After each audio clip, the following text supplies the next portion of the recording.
And we are now live. Welcome to the first of many broadcasts on building your business. Many of you have talked to you for years about starting a side hustle, about starting something small, having a cash business. I'm a big fan that every man should have a profession and a trade, something that you can fall back on. Something that could be pandemic proof, something that could be snowstorm proof, something that could be the water main broke proof. Nothing will get in the way of your revenue. And that's what we're all about when we talk business here. And I want to welcome two of the guys that are in my mastermind group that I attend. It's the Impact Mastermind that I attend once a month. You have heard me talk about this. I'm a big fan of mastermind groups because we all have blind spots, and other people can see things that you can't see. And the other thing is this: when it comes to a mastermind group, I've heard it said that if you are the smartest person in the room, you're in the wrong room. So I made sure I picked a group of people that are smarter than me. So that is one thing you have to do. This group here, we are all, many of us, I'd say there's about a good 12 to 15 regulars that come to the group. Some will skip a month or two or whatever. But there probably, over the years, there probably have been hundreds that have kind of come and gone from the group and took what they needed and such. And it's run by our fearless leader and colleague and mentor and friend, Ken MacArthur, that we all think very highly of. In the mastermind group, we're all working on our first 10 million. That's what I like to say. People say, "Why do you go to a mastermind group?" That it's my $10 million group. They're going to help me get there. And that's what we're going to be talking about. And you have to master the basics. And we're going to talk about some of those basics. So I have two guests here, Dan Jones, also known as Jonesy, and Frank Garon. So Dan, tell us a little bit about yourself. Yes, sir. Thanks for having me on, George. I'm Jonesy. I am a serial entrepreneur in the digital marketing space. Left my 9 to 5 a few years ago to take the entrepreneurial journey. Went solo. So from there, I branched into marketing consulting. I run the digital marketing agency. And most recently, I have an online marketing platform where we teach digital marketing to entrepreneurs and solopreneurs and small businesses, how to drive traffic and growth in any market. Like you talked about, George, we're not going to let anything get between you and your revenue. And that's with my partner, Frank, here. Excellent. Frank. Good to be here, and thanks for having us, George. Yeah, my name's Frank Garon. Been full-time 26 years on the internet, earning an income several different ways, my own products, my own seminars and conferences, trainings, etc., particularly in the United Kingdom. And the past few years, I have added a full-time real estate investor role to myself. So I had 3 minutes of spare time a week, and I said, "Hey, I know what I'll do. I'll take on another 40 hours and try to make it fit." So that's what I've been doing. Yeah, and it's conversionchemistry.com that Jonesy and I are doing. It's really a labor of love because I do my best working with somebody, George, meaning like time management, having somebody to be accountable to. Because one of the things I remember when I came home full time from driving a truck 26 years ago was, my God, I have all this time and I'll get to everything and this and that. If you don't have somebody or something to be accountable to, you're screwed basically, because you're going to lose day after day, week after week, and not have much to show for it. And that's me talking from experience. So we're going to talk about some mistakes and some things to watch out for. I promise you, I've made all these more than once, and Dan tells me he has as well. So a lot of this is going to feel very familiar to anybody listening to this that is an entrepreneur, a marketer, a small business owner, etc.? Yeah, I think it's going to be like a 12-step group. I'm going to be like, my name is George, and I've made all these mistakes. And as I was going through that list, I'm like, guilty, guilty, guilty, guilty. So I'm glad, you can't attack something unless you name the problem. And I think that's something that's going to be good for us to do. But Frank, one of the things that you like to say, and I at least, when I attend the mastermind group, I just wait for the moment where you say that you were a truck driver who, what is that? How's that line go? Oh, a bankrupt truck driver from New Jersey who went broke trying to make money online, finally figured it out, and made over 6 figures a year online. I love that. You know what? To me, that's the ultimate elevator pitch. Rather than sitting there, it's a story. A bankrupt truck driver from New Jersey. I mean, and that is a hook. That just grabs people. That grabs people. So what you're saying is you don't have to have a PhD in information technology to do this, Dan? That's a hard no, bro. What you need is what all entrepreneurs typically have, which is motivation and drive. And we're going to get into what the 10 fatal errors are, but there is clear paths and strategies and steps that we can take to not only mitigate those or prevent them, but overcome to then become successful.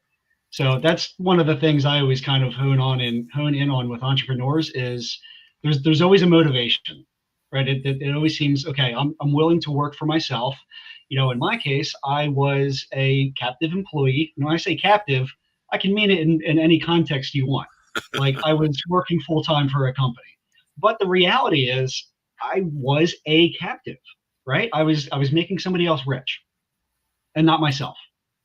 And now I can do both without a PhD. I have an associate's degree. All right. And that was only because a company was paying for it at the time. Otherwise, I probably would have never got it. And just, I'm perpetually curious, always in a learning and growth state. So I've got a bunch of certificates and take courses all the time. Mentorships, masterminds.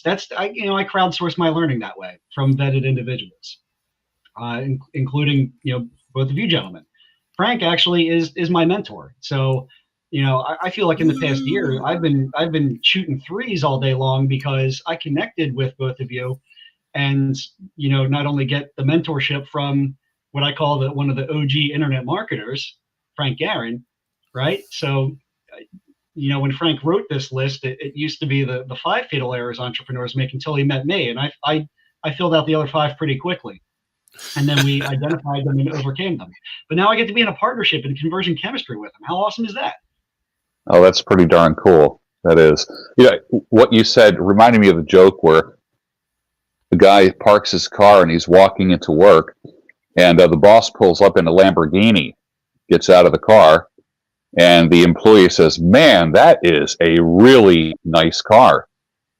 And the boss says, "Oh, why, thank you." And he goes, "If you get to work on time, be dedicated, and just work, do the work, stay focused, I'll be able to get another one next year."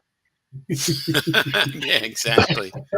Exactly. And George, for me, I loved driving a tractor trailer. It was very manly, Yeah. very just driving. And my last truck was so nice. I had a brand new Mack truck, cruise control, tilt steering, heated mirrors, lumbar seat. It was nicer than my car or truck at the time, right? But it was working for other people.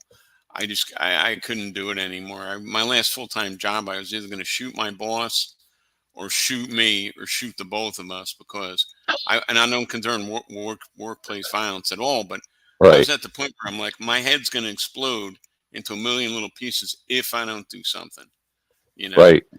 and we talked about this, Jonesy, when you say you only have an associate's degree, I have an associate's degree in logistics management. Then I went back and got in my late 20s and early 30s. And then when I graduated, I had a choice. I was interviewing with, I had a headhunter that I had hired and was working with. I was interviewing with General Motors, Northwest Airlines, Conrail, the railroad, etc.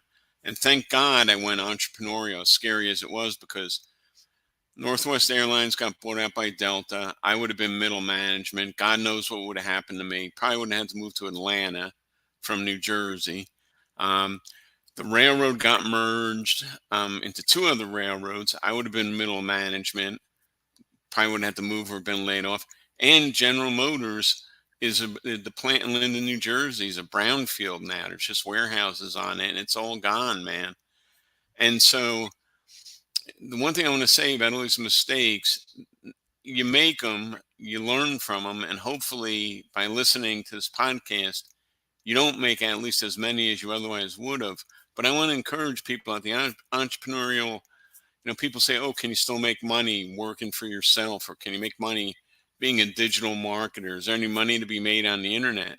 Well, I think all three of us are living proof. And I love you guys, but I don't think anybody here is, I think everybody's special on the one hand, but on the other hand, nobody's special because everybody's special, if that makes sense. Nothing special or different about me except I kept showing up and I didn't quit. And eventually, I hopefully stopped making all these mistakes. I like to think so. Yeah, sometimes people totally underestimate the strategy called just be the last man standing. Just keep showing up. And that is a great strategy. Just not giving up is a great strategy. And I think, nobody would ever think that I would be doing this for a living in a million years. Never thought that. And I've embraced that solopreneur lifestyle. I don't have employees. I use contractors. I have friends do favors for me. But I am digging the solopreneur thing. The only if I fail, it falls on me, no one else. So I have to make sure that I stay well read, well practiced, take care of myself because I am my company. And like, for instance, one of the things we talked about this last Tuesday in the Mastermind group, which, let me remind my audience, I go to a Mastermind once a month. It's a face-to-face group. It is not a Zoom group. It is not a virtual group. We literally get out of bed in the morning, get dressed, and we go to a conference room where we meet and we talk about our issues very systematically. And then everybody else advises us after we tell what our challenge is, not problem, they're challenges. We just zip our mouth and allow the other 12 people to add their solutions in areas where they can see where I might have a blind spot. So I think there is something to belonging to a face-to-face group versus an online group. I do like online groups. I attend many, but there is nothing literally like getting in your vehicle and going to a group face-to-face and meeting the same people over and over and over. And let me ask you both this. How long did it take you? How many times did you have to attend a mastermind group before you said, this is for me? Or did you ever have any doubts that it was for you?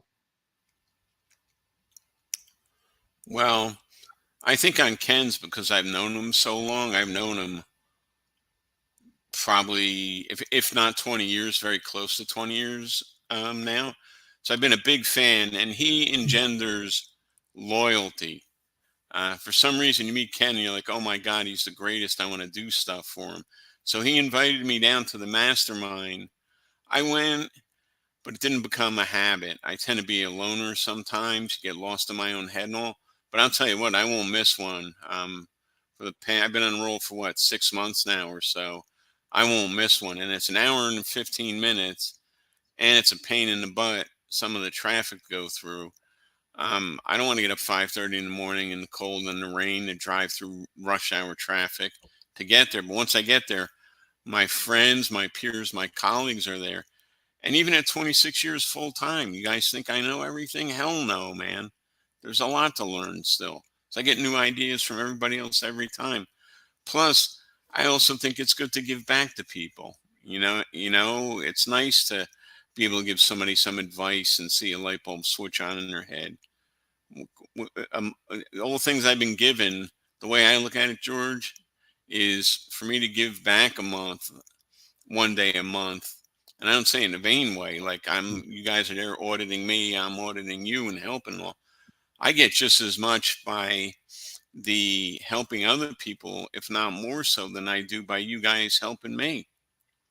Yeah. It's a mastermind. I won't miss it. I'm hooked. So I think to kind of piggyback on that is, yeah, a good fit for a mastermind for me would be one that has reciprocity, where, it's not always going to be equitable, the give and take. There's been some, months where I've showed up and I was put on the hot seat and, I was put through the ringer.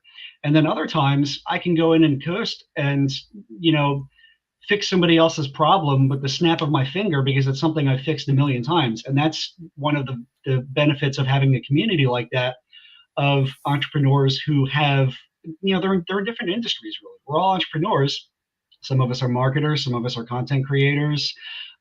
Some run a few local businesses.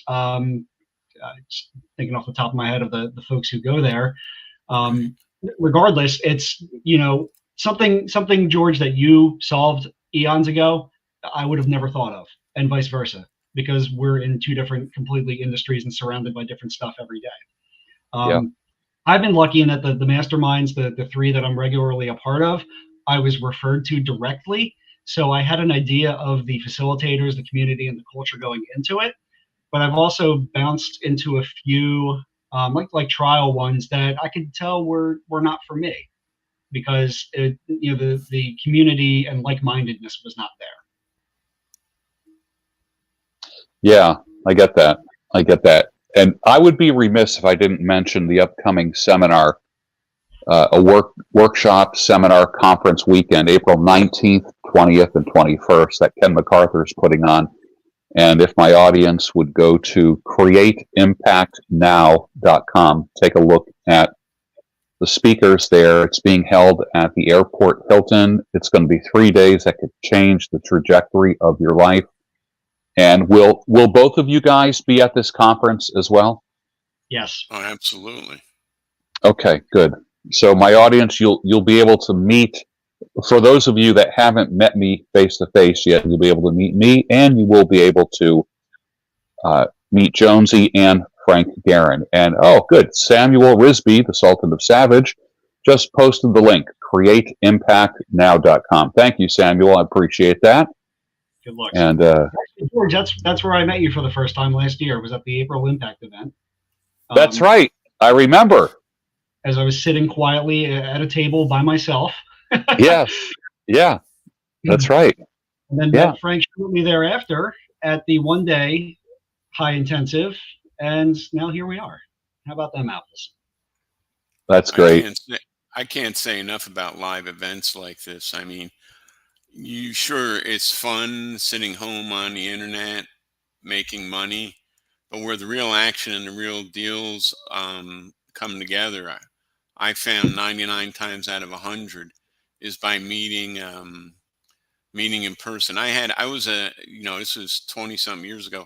I was the #1 affiliate for this guy over in England, Lee Benson, and he said to me, "Hey Frank, I want you to fly over at your own expense to Northeast England, and I want to meet with you for a few days because you're my #1 affiliate. I have an idea for some new product, and I want to work with you."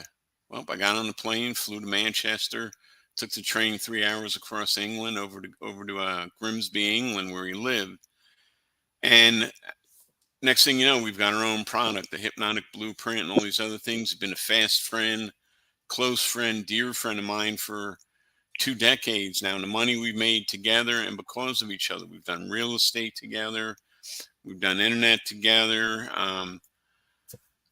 You're not going to do that strictly sitting at home, and that we talk about that as one of the mistakes. Kind of being a hermit, keeping to yourself, And George, I don't mean that people should be out 8 nights a week networking. I mean, you got to do the work too. But find one or two things that you can plug into and really just commit to them. Like when I come to Ken's, these 1-day events, I'm there. I don't worry about anything else. I don't even bring a computer anymore because I don't want to be distracted.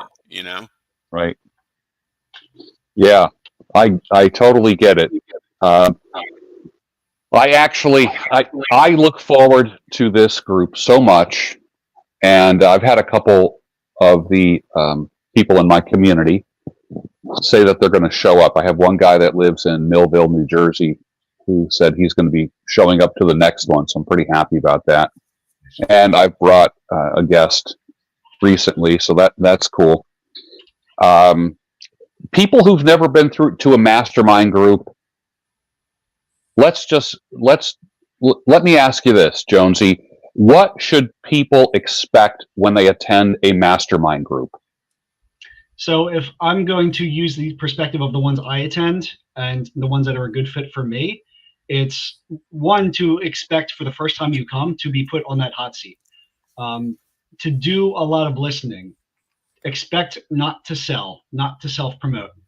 Expect to make relationships, strong connections immediately, especially if you go in there open-minded. Yeah, that's good.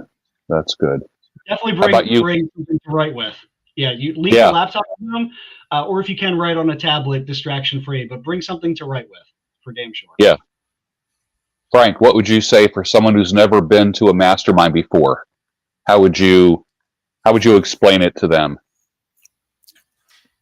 I think like attracts like, and a good mastermind, you'll find people that you would want to know even outside of the mastermind, whether it's other business endeavors or social. That's when it's a good fit.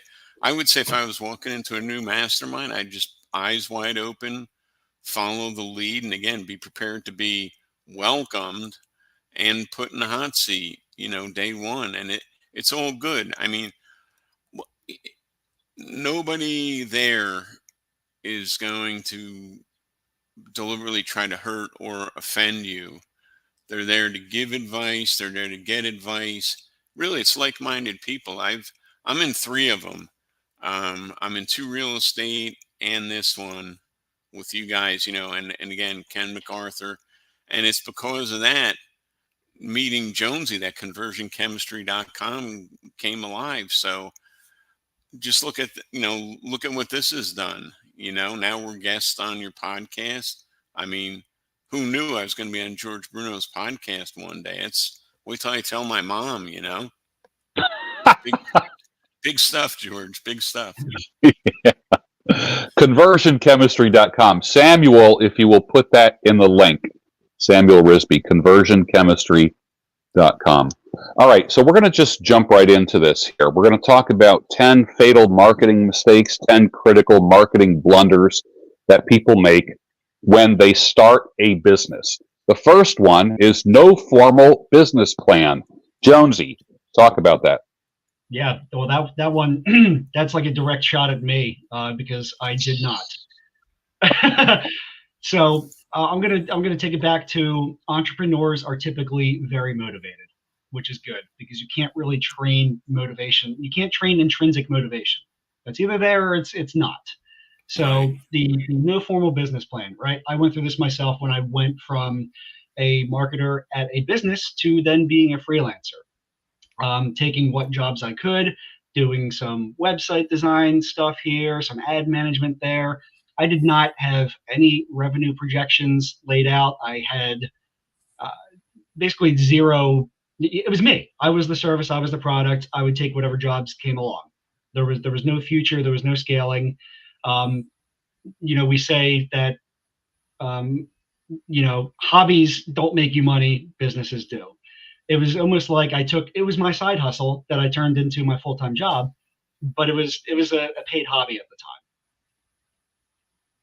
Yeah. And, it's as basic as it is to say is that, failing to plan is planning to fail, because the business plan does a few things. One, it doesn't have to be, a very complicated document at all. If you write it down, it's going to make you accountable, or at least it should, right? Because that's now a written manifestation of something where there was nothing. So if you plan it, you're going to do it. And the plan itself, it doesn't have to be a 50-page document you'd present to a board of directors. Now we'll get to the board of directors in a second. All right. But my recommendation to entrepreneurs, solopreneurs, or even small business owners who are looking to scale is just grab a template of Google business plan template. All right. There's tons of them out there. Doesn't matter where you get it from. And just start filling it out to the best of your knowledge and ability for your business and use case. Because now it gets some stuff flowing out of your head on paper, right? We all know how that works. It frees up mental bandwidth.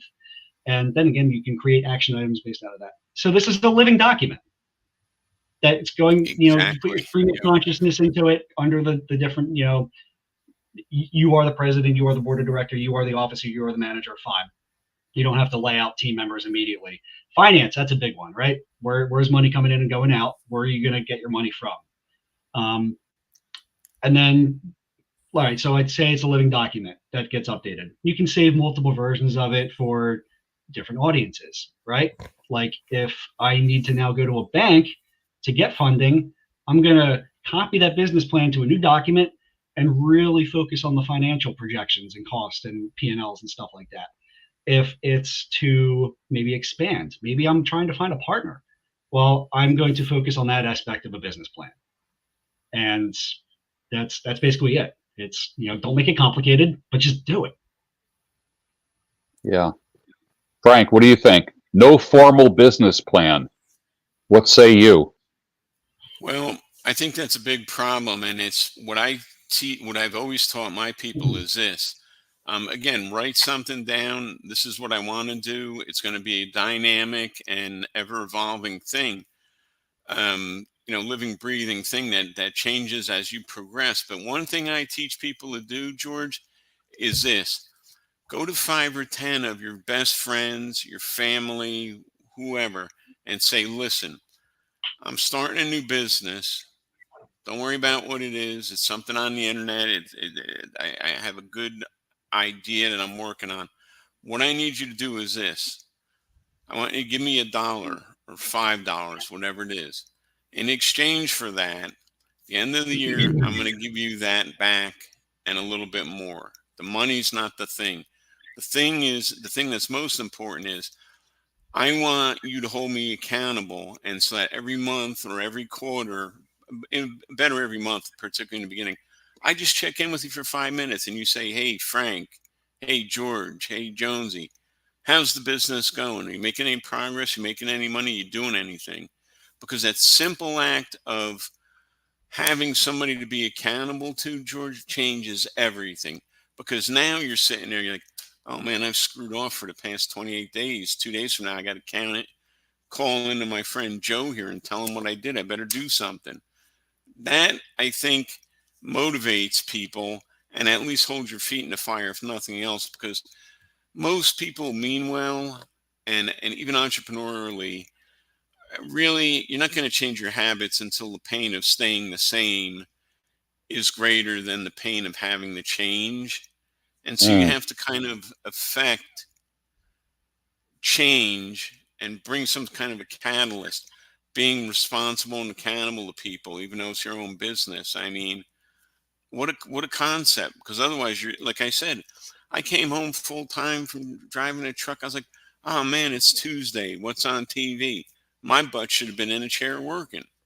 If I had somebody, of course, my ex-wife at the time I was accountable to, fair enough. But I'm saying some friends, neighbors, relatives, you say, hey, hold me accountable. I want you to invest $5 with me. I'm good for the money. I'll give back to you in a year, plus a little interest as a thank you. That's not the important thing.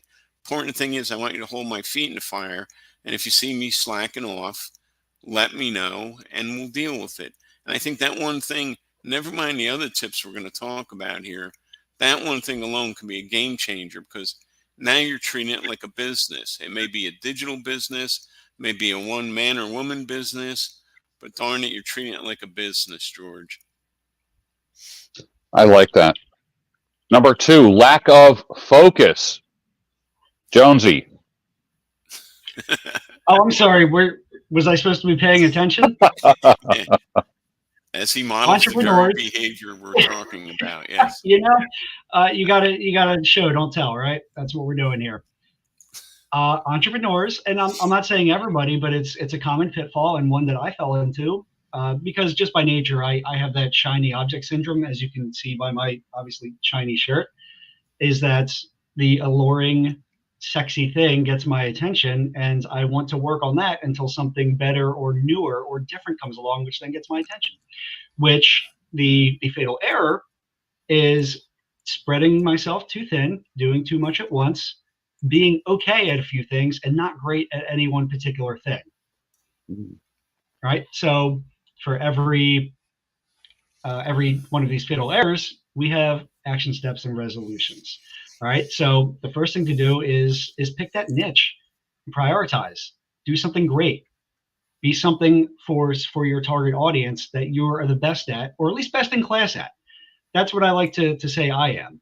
I don't strive to, be the next Russell Brunson. Hey, if it happens, it happens.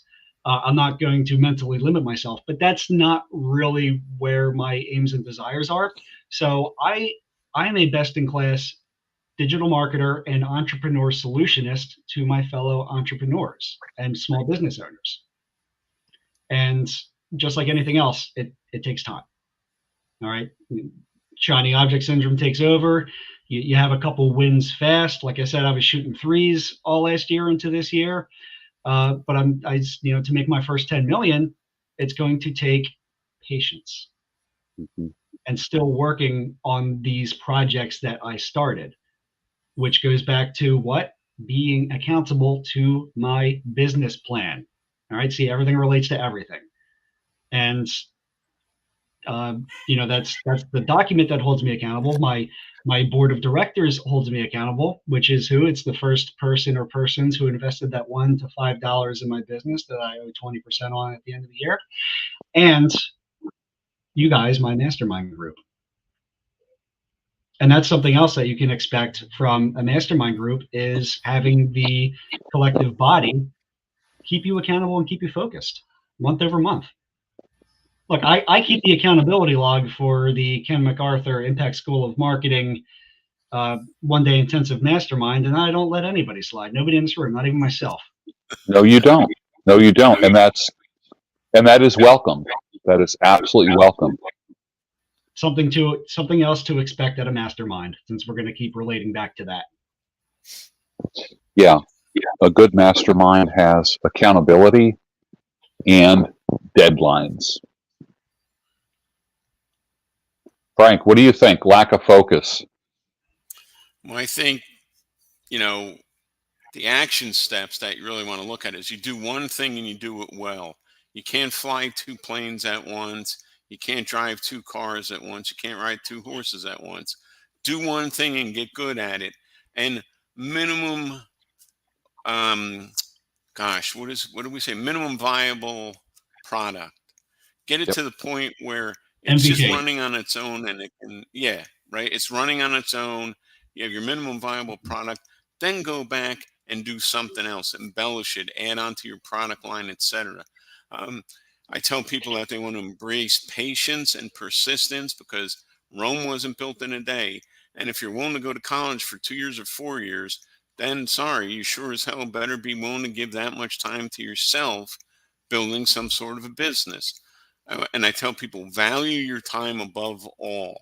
Nobody wants to lose money or waste money, but I'll tell you what, I would trade some money for an extra 10 years. I don't know about you guys, but time is what it's all about, really. And then the last thing I tell people is regularly reassess your focus, because you have to say to yourself, am I on track, or do I just have tunnel vision and I'm doing this thing or working on this product just because that's what I'm supposed to be doing? Things might have changed. Maybe you're better at something else, or maybe something pops out of your first project that you would be better served by transitioning into the second thing. You got to value your time, and you have to be willing to look at yourself in a way I think that most people don't really know how to do, lovingly and critical at the same time. Number 3, having a one-person show mentality. Wow, especially for the solopreneur. I mean, we want to do it all, and a lot of times the solopreneur thing is a reaction to having been ordered around by other people our whole lives, or having a boss or a supervisor at a job, Exactly. and then all of a sudden you become an entrepreneur, and you're like, this is all about me now. But that can be a fatal marketing mistake. Tell us about that, Jonesy. So I'm going to be very specific about one perspective of that, and that's from the point of view of your audience, your customers, your clients, whoever. Being a one-person show, a one-man show, or a one-woman show is not a value prop to your client. It may sound like a flex to yourself because, yeah, I can handle all this. Yeah. All right, well, that's cool. Again, you're motivated. We got that. Awesome. Your client now goes, well, the linchpin is you. You are the product. You are the service. It stops with you. It fails with you. What if you get sick? What if you go on vacation? What am I going to do then? All right. So even if you are starting out as, doing the brunt of the work, the actual product or service, the very least you should do is show the position that you have a team around you. Even if you get that investor friend to say they are the assistant manager or the marketing director, it does not matter. And I'm not saying to be deceiving to your clients or customers, but the reality is that you're not doing it yourself, or you shouldn't be. And by doing this, you're in that position without even making without hiring, right? You don't need to hire somebody right away to position yourself correctly. And we talk about, instead of hiring outright, starting with subcontractors and all that. But that's the thing, is I always like to look at things from the perspective of clients and customers, because that's how we have to make our marketing decisions anyway. And then I'm going to let Frank take over with some of the finer points of the one-person show and what not to do, and then what to do. Well, and again, guys, I've made all these mistakes, so I'm not holding up a hand at you and saying, "How dare you do this, you big dummy?" I did it all myself, and one of the biggest mistakes with this one-man show thing is when you rely on yourself, you become the pinch point. Not only, like Jonesy says, as far as appearance and function to other people, but to yourself. What happens is you restrict the business's ability to scale and expand. If you have to do everything mathematically, there's only so many hours in a week, so many hours in a day. You can't do it all. So by being a one-person show, what you're doing is you're saying, I'm going to drive this business with the parking brake on. Okay. Um, I'm going to tell you from experience that handling all the aspects of your business on your own, it's going to lead to burnout, and it's very easy to burn out. It's very hard to burn back in. Another thing is when you work in isolation, you get that tunnel vision, and it can limit exposure to new ideas, perspectives critical for innovation. You kind of get entrenched in your ways. And I think some of the solutions are, and this is 2024 Frank talking to 2003 Frank, subcontract wherever possible, outsource, subcontract to professionals. In this way, you're ensuring the same quality and efficiency, I would like to say, across the board. For administrative or routine tasks, hire a virtual assistant. They're not a lot of money. Hire freelancers. Go on Fiverr, places like that. You'd be surprised how much time and resources you can save. And again, in the beginning, it's all about getting up the beachhead. George, like getting the base summit, climbing Mount Everest. You got to get to that first place to where you can stop and catch your breath. And that's how you do it, is by bringing other good people into your team straight away. Now, don't hire people just for the hell of it. There's no point in that. And don't hire them too soon. But if you find yourself struggling, or if you find yourself gravitating more towards these tasks than these tasks, maybe you need to look at yourself and say, geez, $8 an hour, I can have some college kid do this or whatever. Because investing in help can free up your schedule for the stuff that matters, the strategic planning and all the other growth activities that come with managing and running your own business. Yeah, it's funny. Letting go of certain duties is actually a growth step. I know I struggle with letting go of certain duties. Like I've heard people talk about, like hire someone to do the thumbnails on your podcast, hire someone to do the editing. And I'm like, God, I can't, you're going to have to wrestle that away from me. But it takes time. And I have seen where just doing menial stuff just takes away my energy and I'm from less the big creative. stuff, right? Yeah, the From big the big stuff that you stuff. should be. Where do I take this show? What else can I offer my audience, my babies, my people, my tribe? Those are the Yep. things we need to be focused on, not dotting I's and crossing T's. Yeah, I think it's important that we make money fast. Make a dollar fast. Oh, I'm going to talk you don't about have that to. too. Yep. It's Right. the momentum. Making your first, like as I heard, I think it was Noah Kagan who was asking one of his guests. He said, "What have people given you money for in the past?" Like people will say, "Well, I can't do anything. What can I do? What should I do?" And he says, "Look, what have people literally given you money for in the past?" And that gets the gears turning, because the average person do this. The average person does not think that they can be an entrepreneur, make money on the side. And when I say be an entrepreneur, I don't care if you make enough money to pay for your cell phone or put gas in your car or put groceries, in the cabinet, food on the table, that kind of thing. A good side hustle can take care of those things. And it could be a service or a product that you created.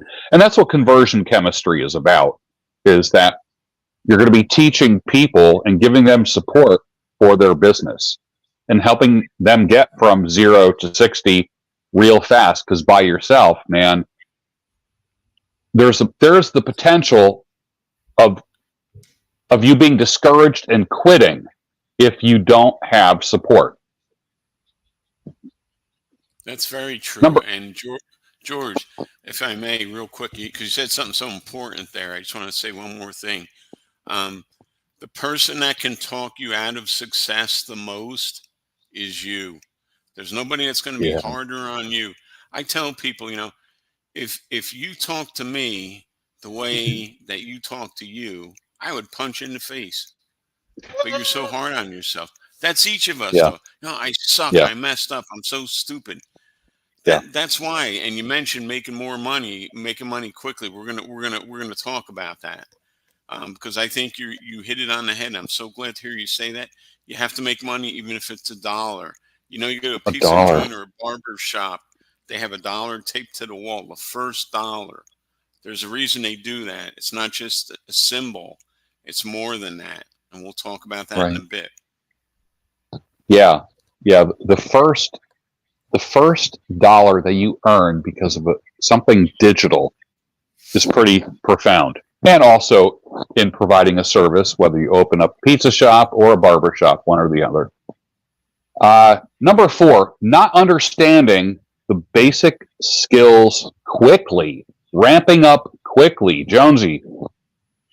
Yeah, so the basics. We talk about the basics of marketing a lot because that's something that's evergreen in a world filled with noise and multiple social media platforms and this tool, that tool. You got, Johnny salesman walking down the street with his trench coat going, "Hey kid, you want to buy some marketing?" And it's, the latest and greatest tool, lifetime offer, gadget, widget, whatever. And those are all just tools and ways to get there. Master the basics. What do we mean? You got to know what you're selling, which probably at that point you do. You have to know who your audience is. and you have to know how to convert that audience from, not even being aware to being interested to being buyers. All right, so that's conversion chemistry at its core. It's something we talk about every time we walk into a one-day intensive mastermind because it's a universal truth. Those are the three ingredients. So all of your marketing activities should feed one of those three pillars, one of those three ingredients. And to that end, you have to know what your product and service is, who it's geared for, and how to talk to them. All right, back to the eyes of the audience, back to eyes and ears of the audience. Fundamental copywriting. The problem you're solving, the pain you're solving, has to appeal to that target audience. That's about it. You can have an entire audience with all of the web traffic, store traffic, social media traffic, messages, inbound DMs, whatever. But if your messaging responses are not clear cut in that language that your audience is speaking or wants to hear, it's not going to do anything. All right. And one of the ways we train ourselves and train our students to think about that is by talking about benefits over features. It's the difference. And I'm always going to go back to Frank always talks about flying planes, driving trains, and driving cars. An airline may say 50% off airline tickets for Christmas. Okay. That's a feature, not a benefit. This holiday season, you can fly home to see grandma at a reasonable rate. All right. And that's a benefit. It's creating a story, telling, not selling. Other basics are the fundamentals of social media, which platforms you should be on for your niche, for your business and your audience. Common pitfall is trying to do them all at once, which again falls back into A, lack of focus, B, having a one-person show mentality. It's nigh impossible. Pick one or two social media platforms and start with that. Master it. Absolutely master and dominate it. Now, we can show you some tools on how to automate posting to other platforms, which is really cool. Like, I love automations, but don't expect to have those secondary and tertiary and fourth, fifth, and sixth platforms be your high converters at that time until you master one or two. And as I like to say, everything relates to everything. When you do hit a certain threshold, that's something you can delegate to a VA or a contractor or a staff member with a simple SOP, a standard operating procedure. Record yourself, write yourself doing the thing, write it out how you want it to be done, and then you hire that extension of yourself. Or with AI, which I know we're going to get to later, and I'm always psyched to talk about AI.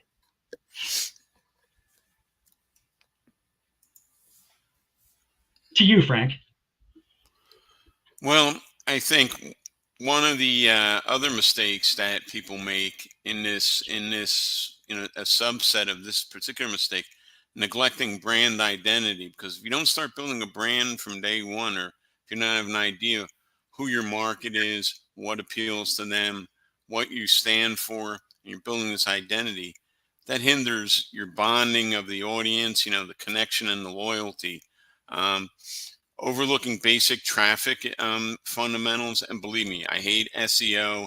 I hate Facebook ads, everything else. That's why I have you, Jonesy. But you have to know that stuff a little bit before you can bring somebody else in. And by a little bit, I mean just know enough that you can tell if the person's doing a good job or not for you.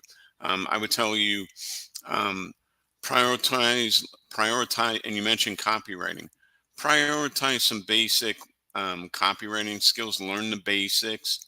Again, you can see that at conversionchemistry.com. We covered that. Your brand identity, you want to define who you are, what you stand for, and why should your audience even care about you? In social media, what you want to do, and people make this mistake all the time, they just have a social media plan that gets people to the site, but there's no engagement, no value offered, and thus a lower retention rate. And for every 2 people you're putting on your list or you're following, you're losing 3. And those are just a few of those mistakes. And I mean, we could talk for an hour on each one of these 10 mistakes. So we're covering the high points here, guys. But those are some of the things, George, that I would say people definitely need to watch out for and be aware of in that regard. Number 5, failing to capture emails. Why is that important? This is another one that I had neglected for years when I was working as a full-time marketer for businesses. Oh, I would capture emails, leads left and right, remarket to them, do email marketing, retargeting campaigns, the whole works, all the stuff I preach. Guess who I didn't do it for? Myself. Yep.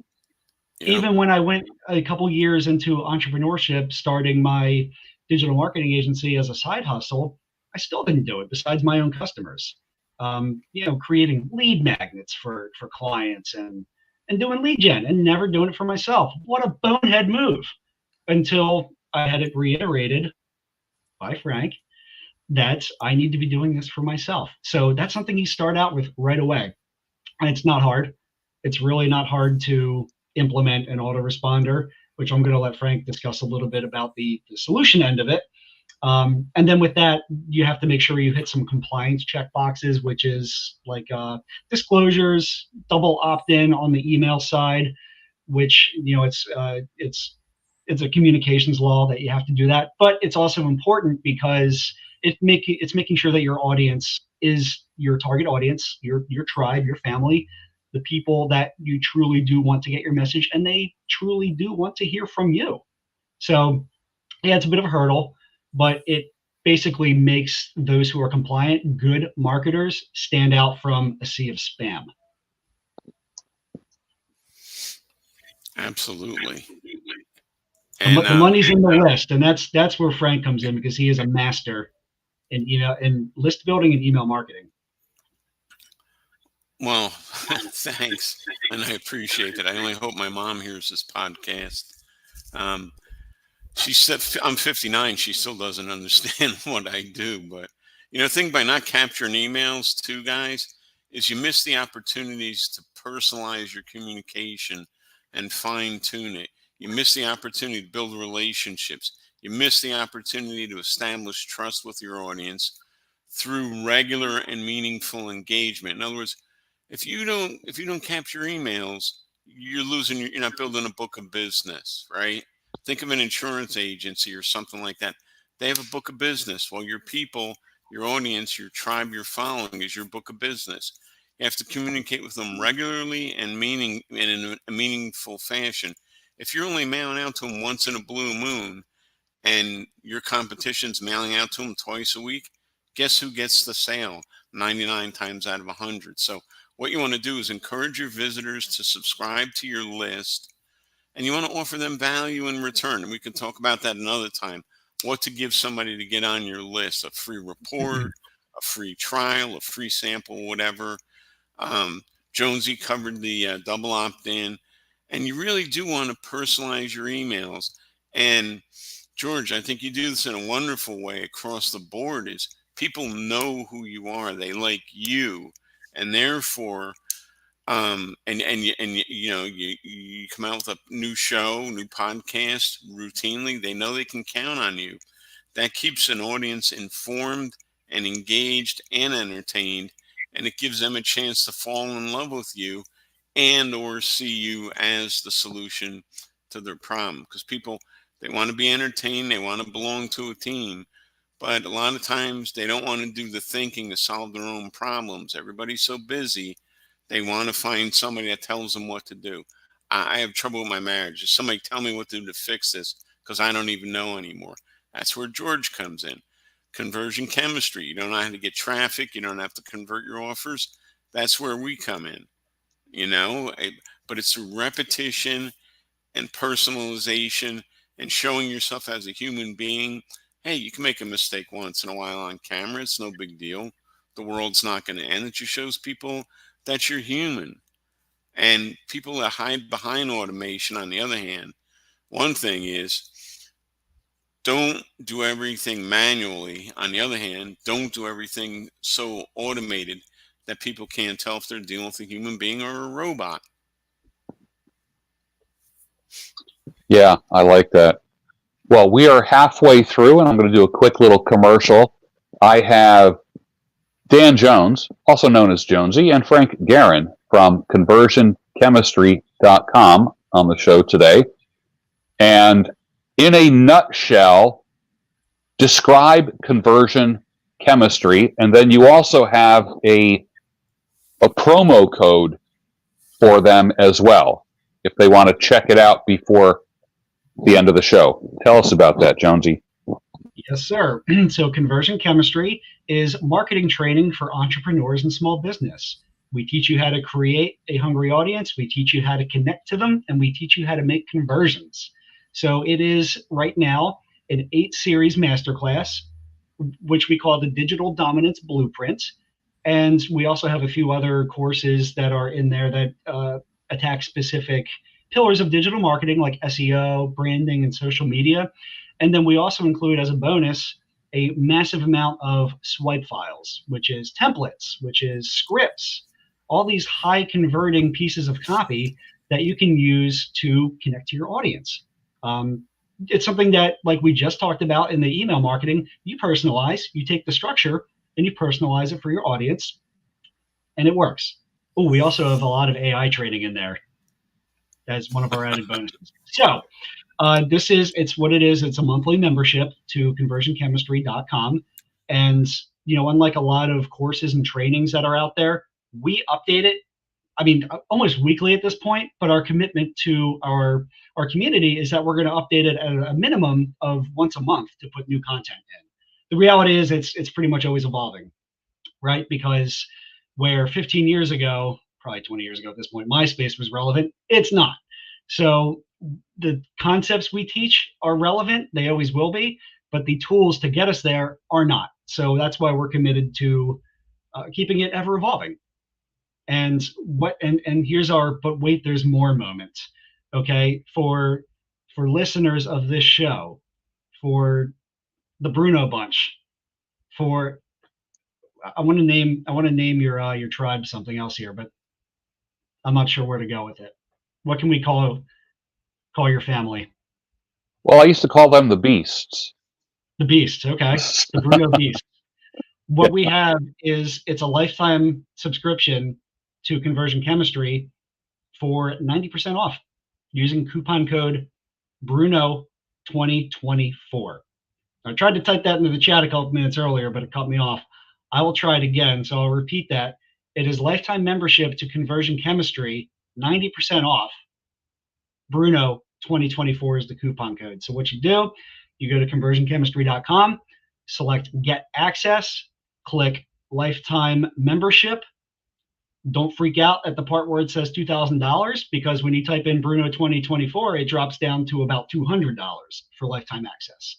So not only, let's say you use it for 5 years, right? Let me do some quick math here. That's what, 600 times 5, 3,000. You're now paying $200 out of $3,000, and you're going to make 6 figures of, I don't want to say in no time, because we do talk about patience and persistence, but it's a blueprint for you to make a lot of money. And why do I do this? Why? All right, Jonesy and Frank, why are you guys just giving this away? Because I make a lot of money doing it. And unlike working for a captive employer, I can make everybody else money and myself at the same time. That's a beautiful thing. That is a beautiful thing.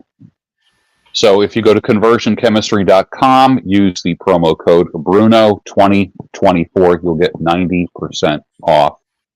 And you'll be on the ground floor, right? This is like a ground floor kind of thing, right? It absolutely is. It's like you're jumping on the escalator right away. All right, it's moving. Get on it. Excellent.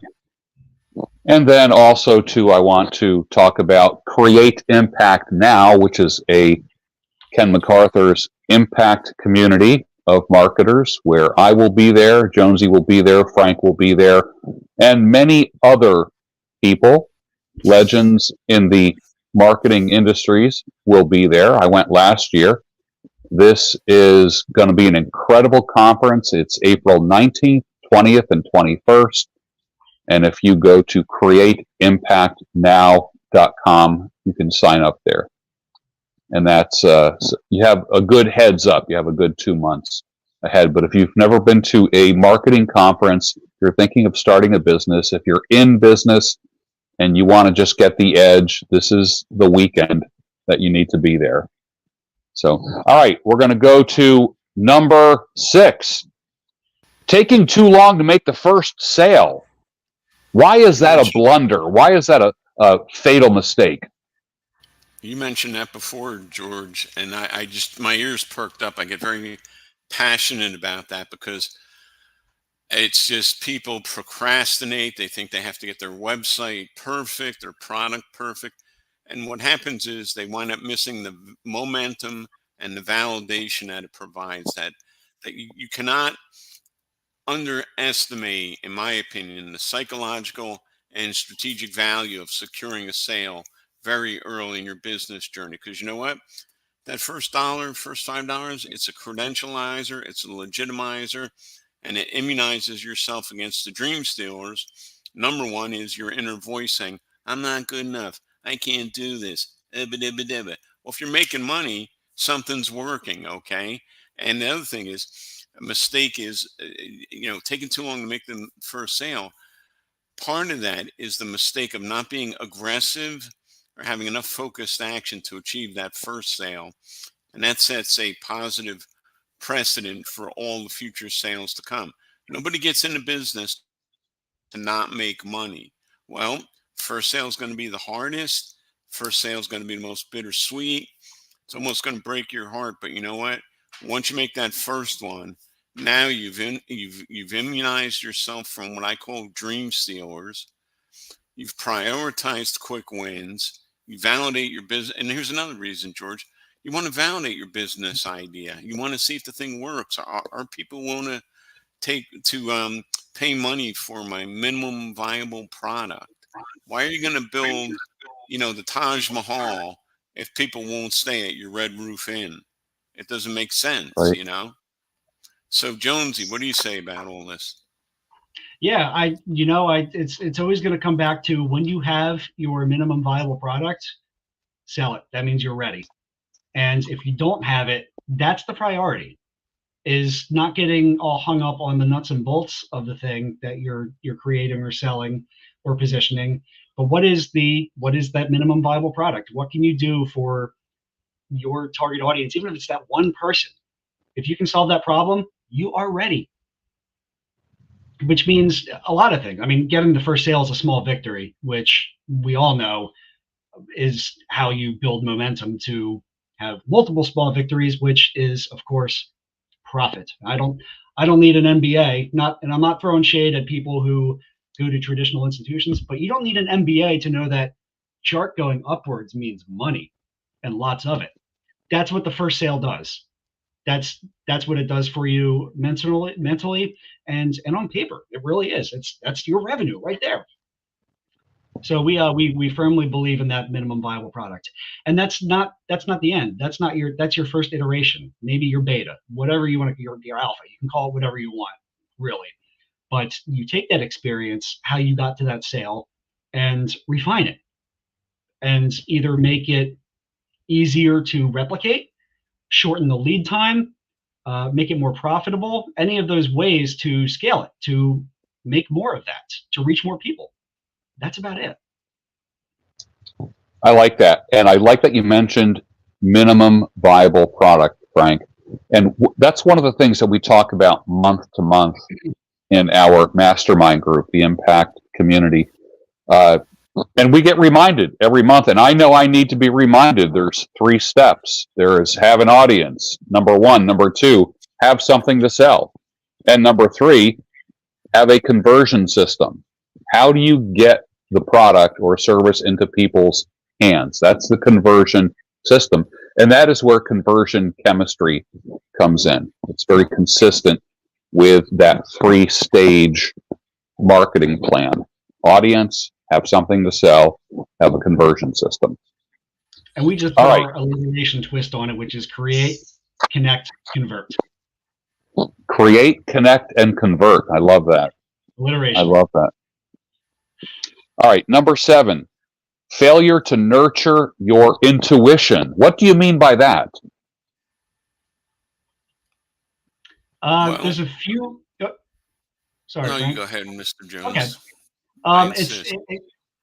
whoa, excuse me. And since I'm your sidekick, I will do as you say. Um, one of the one of the Very my silly. gut feeling tells me I should speak up right now. Okay, so failing to listen to that gut feeling is one of the fatal errors. And let's be honest, it's not a terribly complicated thing. That's why we call this the 10 most common fatal errors. If it doesn't pass the sniff test or the talk test, it probably is not a good fit. It's not going to work. Um, and lack of initiative, right? We talk about all this planning, motivation. I'm gonna lofty dreams, lofty goals, which is awesome. Don't ever lose that, all right? Because that immunizes you against the dream stealers. But failing to take initiative means you're not taking that first step. And so again, simply go back to that business plan, right? As I always say, everything relates to everything. We're going to go back to step one on this one. All right, I find myself having all these ideas, but I don't know where to start. It's a good thing I wrote out this plan. Oh, okay. Well, I need to make my first sale. Well, I've been engaging with this audience on YouTube or Facebook or Instagram, right? Because we chose two out of however many, and I'm going to take the next thing. I have my solution. I'm just going to ask for the sale, which is the end result. But what are the steps you have to take to get there? And that's where initiative comes in. So make sure whatever you're doing passes the talk test and take a step. Leverage your motivation. Entrepreneurs have motivation. Leverage that motivation into taking action, whatever that action is. I'm going to say start small. Make a list, do something about it.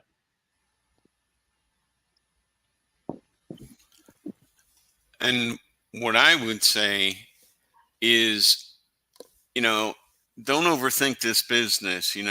If I walked up to you on the street and I said, "Hey, I've got this idea. I want to send aardvarks into outer space because the moon doesn't have enough of them yet." I'm Um, in. Take my money. yeah, and people do that. These ridiculous things. Oh yeah, all I have to do is push a button and make money. All this other crap. Well, you know what? If it doesn't make sense in the real world, it probably doesn't make sense online either. You're still dealing in reality here. Okay, so don't make the mistake of devaluing your gut feelings and your instinctual insights into decision making. You know, people step off the curb. Most of us know enough to look both ways before getting off the curb. You don't get out into the middle of the road to see if there's any traffic coming. Common sense. Thunderstorm. You don't say, "Hey, you know what? I always admired Ben Franklin. I'm going to go fly a key attached to a kite and see what happens." All right. You have to take that same common sense. Come in out of the rain, okay? Grade crossing at a train track. The big gates are coming down. Hey, that's a clue. Train's coming. Probably don't want to cross right then, okay? So don't make the mistake of not applying basic common sense when you're valuing opportunities and risks. Jonesy says, smell test. If it doesn't feel good, look good, sound good, there's probably a reason for that. It's your own intuition telling you that. And if you fail to nurture your intuition, you're going to have all kinds of problems. The other kind of intuition you do want to nurture is you want to start cultivating a sense of being able to identify possible profitable opportunities. You want to get a pair of money goggles going on. And what I mean by that is you want to learn a little bit of hustle. You want to learn how to think and hustle in a good way, meaning, you're working it, man. You're thinking on your feet. You see and you evaluate and you practice looking at opportunities through a financial lens. Hey, would my audience like that? What if I told them this? Because you already know what you need to know. You need to rely on your common sense. Things like money goggles. You can say, well, geez, who can I joint venture with? And joint venture means pairing up with somebody in a similar, complementary, or identical market. What ancillary services can I offer my people?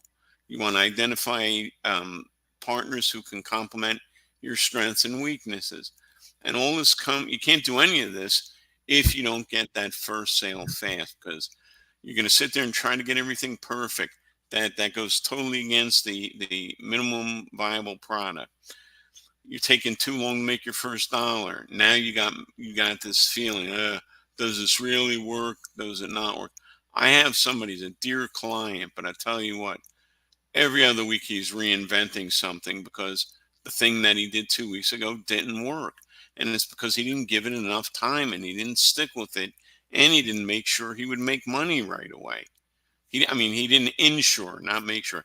He didn't ensure that he would make money right away by having that drive to get as far up the beachhead as he could before the day-to-day minutia and routine set in. Because it happens to all of us. Some days you're feeling it, some days you're not. But at least if you make your first dollar, you know you have a business, and you continue to treat it like that. I like that. Nurturing the intuition. Number 8, being a hermit. Why is that a fatal marketing mistake? Like, I look at being a hermit and I'm like, hermits unite. Yeah, hermits unite, but remotely and virtual. Yeah. Hermits unite in your own home over a Zoom call. And see, now I want to start a brand called Hermits Unite, and I want it to be a hat. I want it to be a shirt. I want to make that a thing, which maybe we'll get to. I'm going to write that down because it's not one of the items I need to focus on right now. But Hermits, I think there's a brand there. I'll be honest with you. I think that's great. We're going to have to sidebar that one because we need to keep focus, right? Right. But what just happened right there is the byproduct of collaboration. All right, that could be a joint venture right there, and that's what happens. One of the most common things I see, especially with small businesses I work in, which I know is a couple steps removed from an entrepreneur, but small businesses are usually created from entrepreneurship, is the echo chamber of the similar thoughts and solutions or lack thereof, whether it be a negative echo chamber, positive echo chamber, whatever the case may be. It's stifling. It's absolutely stifling to not have outside perspective on things. And, that's one of the keys of going to a mastermind, which I know is, it's a mastermind's next level. You can start small with basic networking, which I love. Especially somebody who's kind of an introverted extrovert. And by that, I mean, I can go out and network, I can talk for periods of time, but then I need to recharge my batteries. It drains me socially. I'm cool with that. I work with it now. And I go to a couple networking events a week, small ones, some informal ones and some that have more of an agenda. And I don't go in there to sell, not at all. I go in there to mostly listen, because that's, as a marketer, what I like to do most, because if I can help somebody, I will, without having to monetize it. All right. The more I put out there for free, the more money I end up making anyway, because, like we talk about, business owners who are too busy with the business need or wants to be shown the way. And I know I do for certain aspects of it as well. That's why when I started out doing it all, I got burnt out. And now I focus on marketing strategy and the website side of things. I've got social media people on my team now. I post myself, of course, absolutely. But for the nuts and bolts every day, I delegate that to them. Email marketing, that's a Frank job. That's a Frank job all the way. And I know I kind of got off track there with, being, isolated in an echo chamber, but the key point is to not stifle and not isolate yourself from fresh perspectives and new ideas.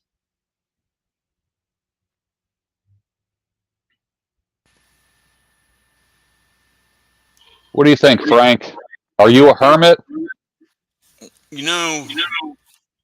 I really liked working from home and being alone in the beginning, but the walls closed in, and I crave the human connection. So I like the fact that even though it's an hour, 15 minutes, I like that I have to drive an hour, 15 minutes, 3 counties away to meet with you guys because it gets me out of the house.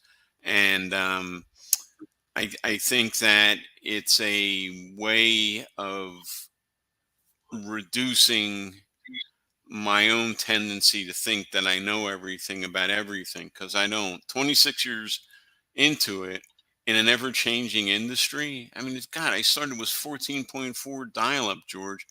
Fax on Mm, demand, was the thing. Cassette tapes. My first yeah. product was on cassette tapes. I remember when we converted to CDs, we were like, is the market ready for CDs yet? So that's how long I've been doing this. And man, getting out there and not being a hermit, I made so many deals, and just Jonesy is one of them. It's the latest and greatest, but so many other projects that I've worked on, that real estate stuff. I could have done the real estate, the land investing that we do as my other gig, the buying and selling of raw land in the Carolinas and Colorado. I could have done it myself, but I wouldn't be a third of the way there if I was a hermit doing it all on my own because I'm not a good accountant and I'm not a good, um, you know, by the numbers. I'm a come here and give me a big hug. I love you, everybody. Social animal, salesman type. So, yeah, I need to get out there and mingle with other people because what you're doing is it gives you some skill sets. Not only do you network, but when you offer value without an immediate expectation of a return, that builds trust and rapport. And like Jonesy said, it makes people want to do stuff for you. People want to do stuff for people that they like. Not They don't want to do stuff for people that come up to them and say, "Hey, I got this good product. I think you should mail for me." It's not how life works. Practicing active listening is another skill you get by coming out of your shell. Empathizing, hearing other people's problems. Like Jonesy says, he listens, and then other people say to him, "Hey, you know what? Don't you do that stuff? Maybe you could help me." That's the kind of thing we're talking about here. And again, it comes down to joint ventures. You look when you are home. Who are you going to do a joint venture with? Yourself? That's a little weird. So when you're at an event or networking or just whatever type of, you leave your house and come out of your shell, there's plenty of opportunities to collaborate with other people in your industry or ancillary industries, and it's for mutual benefit. You're not going to benefit with another person or expand your audience by staying home all the time. That's the way I would put it to you guys. Yeah, I've heard it said that if you don't pay, those that don't pay attention. There's something about putting out some money to go to a mastermind group, putting out some money to go to a conference. Like, you pay to be in the right rooms. That's really what it is. So you're not only benefiting from every speaker at a conference, you're benefiting from the sidebar conversations that you have in between speakers, during lunch, before the conference day, at the end of the conference day, the relationships that you make, because everybody at a conference, like the Create Impact Now conference and the Impact Community Mastermind that the three of us go to once a month, it's about the relationships. It is about the relationships. 100%. Yeah, I think that's just super important, which kind of leads us to our next point, not paying for advice. I like to say, if you don't pay, you don't pay attention. I know guys in the course creation space that have told me that up to 80% of the people that buy, like, I'm talking like $1,000 courses, one guy said up to 80% don't even open up the course. I'm like, what? They just paid $1,000 and they're not even looking at the modules? It's amazing. You have to pay for what you pay for what you get. You respect what you get. You work on what you get. But you kind of, like, for instance, like a guy buys a course. without the social aspect of that course, then there's a strong possibility that you might not even act on it. I mean, there might be two guys who want to start a business who are watching this right now and say, "Hey, look, man, let's go halves on this. Let's learn. Let's go in on this. This sounds incredible. We got the product, we have the audience, and we just need a conversion system." So, Frank, talk about not paying for advice as a marketing mistake. Well, I think by not paying for advice, I'm talking from experience. Oh my God, if I knew then what I know now, I would have borrowed money and sold a kidney, whatever it took to get in front of some paid advice. Because what happens is a lot of people tend to underestimate the value of a good coach, and keyword being good, emphasis on good. Okay. People tend to not understand that you can leverage the accelerated growth that paid advice offers. In other words, if I hire Jonesy and he says don't touch the hot stove, that saves me from touching the hot stove on my own and burning my hand, paying the medical bills, not being able to type for a week, et cetera, et cetera. And that's a metaphor, and I'm being dramatic, but believing that you can save money by not investing in expert guidance, that's actually going to cost you more in the long run. And another thing is, again, putting it a different way, you miss out on the opportunity to advance more quickly with somebody that's been there and done that. I learned truck driving from people that had driven trucks for a while. Okay. I learned marketing from people that have been doing it even longer than I have. I learned real estate from people that had been doing it successfully. All these things I paid for. I paid to go to truck driving school. I paid to go to conferences. I can remember it's Guy Marlin Sanders, a legend in our internet marketing community. I bought his course one after another and devoured them. It was like thing, George. The biggest mistake people do is they'll spend 2, 4, 6, 8 years to get a degree, and they won't spend money on their own personal education to learn business, because we're not all born entrepreneurs. We're just not. This is something that some of us have to learn. And I tell people, listen, you better be willing to spend the next 2 years treating this like it's a college degree in entrepreneurship. That's that. It's a shame they don't teach entrepreneurship in most schools, because they're just grinding out an endless army of zombies that fill these positions. And the world as a whole, and the free market world in particular, would be in much better shape if we encouraged entrepreneurialism and risk taking. So most people don't have that inherent in them. They need to pay and team up with somebody, a big brother, big sister, whoever, that is going to show them how to get their sea legs and learn how to fly. You can't put a price tag on that, George. You really can't. Jonesy, what do you say? Not paying for advice, how is that a blunder, a marketing blunder, a fatal mistake for a business person or someone thinking about going into business? It's a blunder because entrepreneurs and even newer businesses starting out, they see paying for advice or coaching as transactional, right? They're watching everything that goes in and comes in and goes out. So it's a cost. It is an expense, but we need to train ourselves to see it as an investment, because the right coach, the right training, the right course is going to give you that ROAS, that ROI. It's proven. That's the way it works. So stop seeing it as transactional. All right. Or if you do, because I kind of am a transactional person in that way, I frame it to, okay, well, yeah, sure. This $97 Mastermind,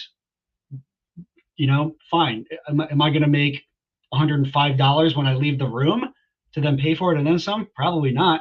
But now that I've made thousands and thousands and thousands of dollars by taking the advice, listening to the coaching, by collaborating with the right people, yeah, not only paid for itself 20 times over, I've then been able to find other coaches, mentors, and courses specifically for that next level. And that's, yeah, we'll self promote right here. And again, I want to reiterate, get that 90% off while it lasts, because now George is telling me people with multiple $1,000 courses that are purchased and never used. We don't want to be like that specifically, but I'm not going to turn that down if it comes to a sale. So get that 90% off before I raise the price. All right, because the reality is that we want to be on that ground level of entrepreneurs to get that series. You talk about series 1 funding. This is series 1 training. All right, and it doesn't stop there. You stay a member of Conversion Chemistry, you're going to evolve with us. But whatever your industry, your specific business, your specific skill set, product, or service is, there are coaches there that specialize in that you're going to want to also invest in. And that's what it comes down to. You don't see it as, oh, I need to invest in this $20,000 a year high-level mastermind at first. No, just like you get to that first sale with an MVP, find that right coach or mentor that's right for you right now at an affordable price. And affordable is relative, but they are out there. And it's a non-negotiable, really. Yeah, I think that virtual mentors, that's kind of like the gateway drug to face-to-face, in-person mentors. People start watching me, they start watching you guys, people who are going to watch this are going to be looking for mastermind groups. And we've spoken about the power of a mastermind group, having 10 other people around a table that think differently than you and that have solutions that you can't see. And that is what we seek out every month when we go to this mastermind. If I haven't changed anyone's mind yet about masterminds, then I have failed. I need to let you know that your growth, your income, your weight loss, your relationships are all going to come from other people's ideas. You might say, well, I can find this on my own. Sure, you could in 20 years. A mastermind group helps compress the time that it takes to reach a desired goal. And the last one. A very good point, George, is that a mastermind can almost be like a de facto gateway into finding that coach or mentor by crowdsourcing it to start with. In that mastermind group, all of you are my coaches and mentors. Yes. I believe I've said that to you before, but I'll reiterate it again. You and I don't have a formal mentor-mentee relationship, but in that room, you are my mentor. Yeah. Frank, you are my actual mentor, but why did that happen? Because I attended that mastermind. And if I have failed to convince anybody to join a mastermind, then I have also failed. As have I. And I'll tell you what, I'm hooked. Like I said before, George, I will not miss Ken's event. I mean, if I have to work vacations around it at the risk of being dramatic and stuff, I'll do, because 26 years in, like you say, you think a guy like me would know everything. Nope. This industry, marketing as a whole, digital marketing, internet stuff, the technology changes so fast. A year ago, I was like, hey, this stupid chatbot and AI and all and this and that, I don't need to know any of this. Now I'm like, tell me more Jonesy, which is going to bring us to our next fatal error. This is our bonus mistake, and it shows you how important AI is, George, that we have a mistake, a warning here. Do not make this mistake of fearing or ignoring AI. And Jonesy, you want to cover that and kind of sing us out of here, as it were? Yeah, if we are going to enumerate that 10th error, it's failing to understand and implement AI into your workflow. And it's typically out of fear, or more commonly, misunderstanding. Whether that misunderstanding is philosophical and that, oh, AI is going to replace us, or it's going to take our jobs, or it's coming out with garbage. It can't replace artistry. It can't replace creativity. All of those are actually kind of factually correct. So the way I see AI, and I'm very passionate about using it, about pontificating its efficacy, is that it is not meant to replace us. It is meant to leverage our skill sets. It's meant to extend our reach, to extend our creativity, to remove barriers in certain creative processes that exist, to eliminate redundant tasks, which is perfectly fine. You eliminate redundant tasks, what do? It frees up your mental bandwidth for the creativity and the solutions-based thinking to come in. So AI is a very broad topic. We can talk about language models. We can talk about automation tools for video, for audio, whatever. Um, you know, we're constrained with time right here. So it's my takeaway is that learn the basics. I want everybody to learn the basics of AI, how to use it, how to use it correctly, how to use it authentically. All right, used incorrectly, AI could deteriorate. It can diminish and disparage your brand identity and brand voice. You don't want that. Now, entrepreneur, you have created this brand, you have this product, you have the solution, you have your audience. Well, don't diminish it with AI. If I see one more social media post or email that starts out with, I hope this email finds you well, unlock your creativity. Well, chatbot wrote that, didn't it? So we came up with that conversion chemistry, what I call the authentic infinite prompting concept. All right, there's 4 parts to it. And just like anything else, garbage in, garbage out. So the more intricate and detailed prompting you put into AI, we're going to use chatbot or Goody AI. It's one we love using because it sort of uses this framework, which is give chatbot a role. All right, this is your prompt. You're going to give it a role. Chatbot, you are now a CEO. You are now an accountant. You are now a content creator. Whatever the role is, doesn't matter. You're going to have a use case for it. This is my brand. All right, and this is called seeding AI. Seeding like SEEDING. You're priming it. You're pumping it up. So you're going to pump it up with your brand, even if that just means copying your brand statement in there. Give it a task. Okay, I need 30 days worth of social media posts. The ideas, not the actual posts, just the ideas. And this is my target audience. So those are the 4 ingredients. We've got the role, we've got the task, we've got the audience, and the format. Let it do its thing. What did that do? That just took 30 days of planning off of your plate, out of your head. And now you can focus on your message, your creativity for each one of those line items that GPT spits out. You can even take each one of those and say, all right, well, now I want 5 ideas for that. And let GPT pick the best one and then roll with it. Then write the thing, then record the thing. You just saved hours of brainstorming and prepping and outlining. That's where the true value is.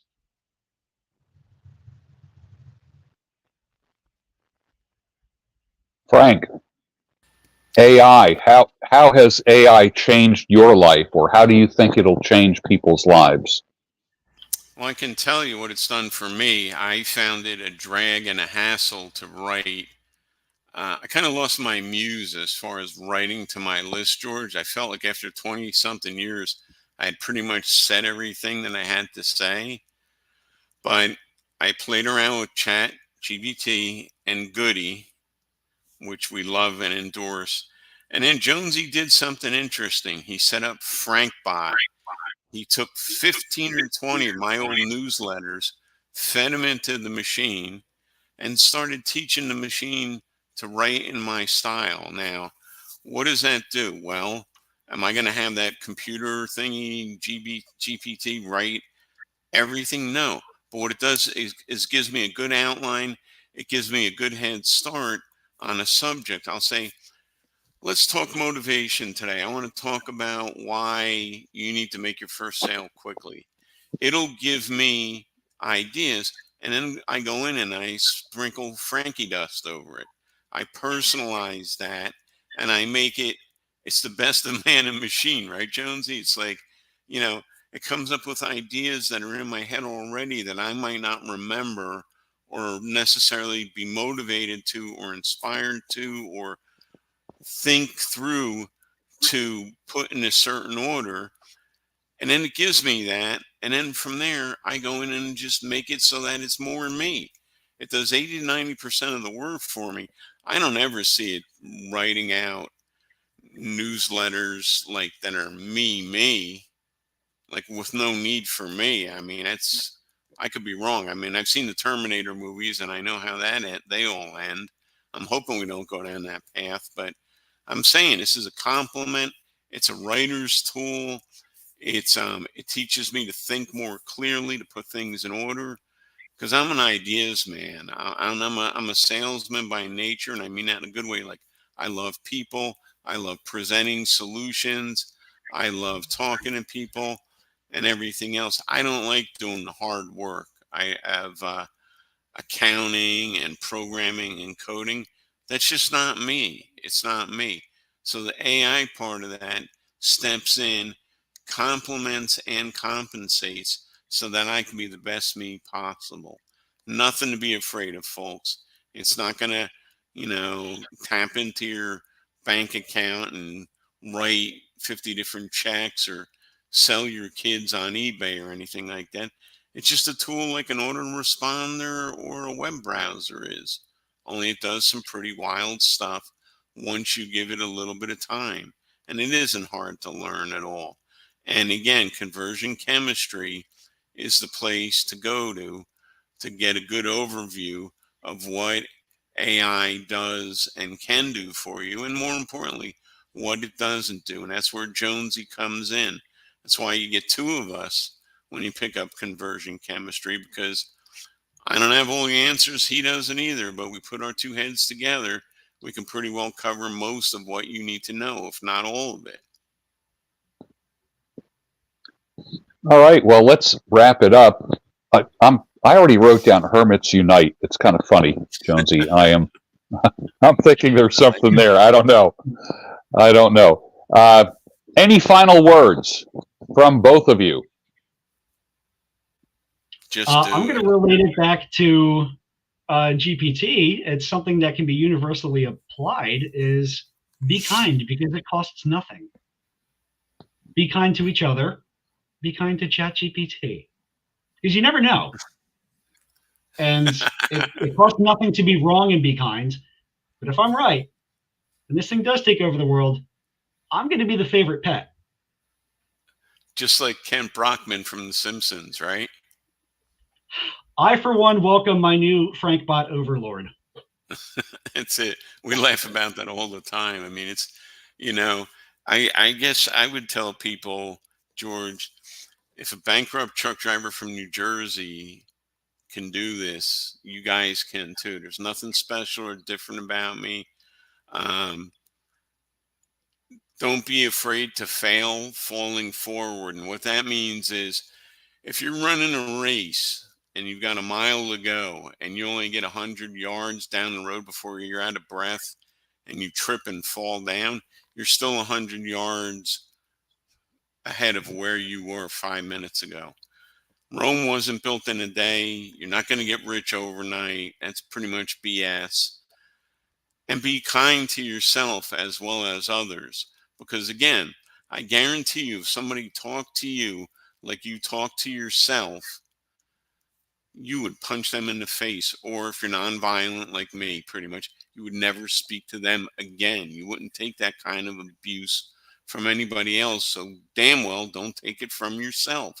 Learn to love yourself, forgive yourself, and celebrate your strengths and acknowledge your weaknesses. Every superhero has a weakness, George.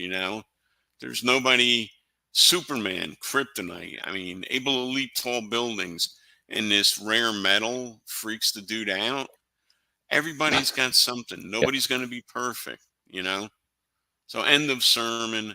I need a dark room and I need to lie down now. I'm drained from this because I gave my all, and Jonesy did too. Because we love you people and we believe in you. And I know George does too. That's why he had us on the show, because he figures these two guys can help you. And I hope you will let us help you, because we care. Go figure. We actually care about people. What a concept in this day and age. Just like you do, George. And I know that. Big fan. Absolutely.